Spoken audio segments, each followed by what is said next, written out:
Contracts are everywhere, not just some huge formal agreement between large corporations where one is going to buy the other, so on, although that's what something like that looks like.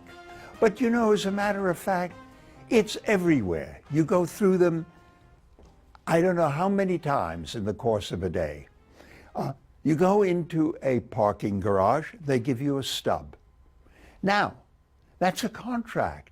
They're going to look after your car, more or less, and you're going to pay them. You walk into your dry cleaners and you drop off your suit, and the person behind the desks gives you a receipt. Well, that's important because that's how they're going to know which suit is yours. But that receipt is also a contract. And even if there wasn't a receipt, you're dropping it off there and coming back a couple of days later and picking up the suit. Well, they expect to get paid, and you expect to pay them. That's a contract.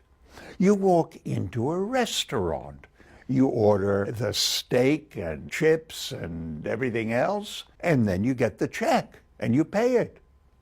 You can't just say, well, that's very nice, thank you very much for dinner, see you tomorrow. Understood between you was they're going to feed you and you're going to pay them. And so it goes. But it gets even less formal than that. I live in New England, and we have a lot of snowstorms in the winter. So what happens? It snows, and a bunch of local kids come, knock on your door, and say, sir, can we shovel out your driveway and your walkway and so on? How much? $20. Okay.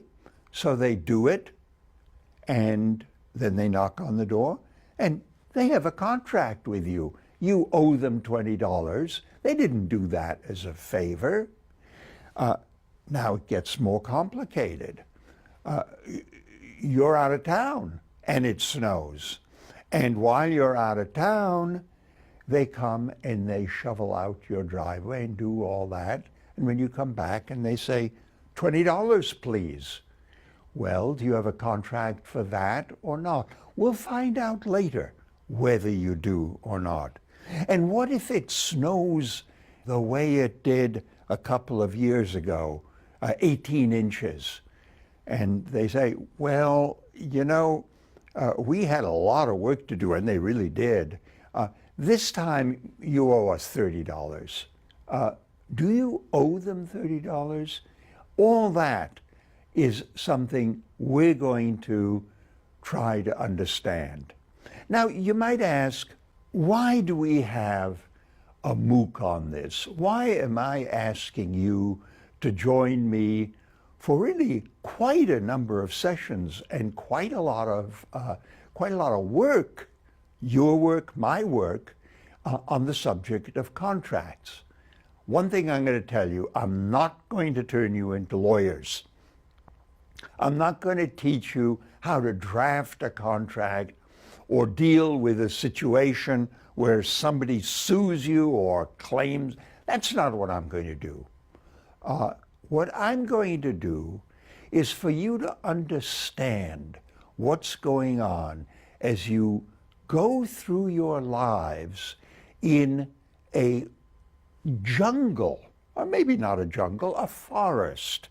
It's not so unfriendly, of contracts.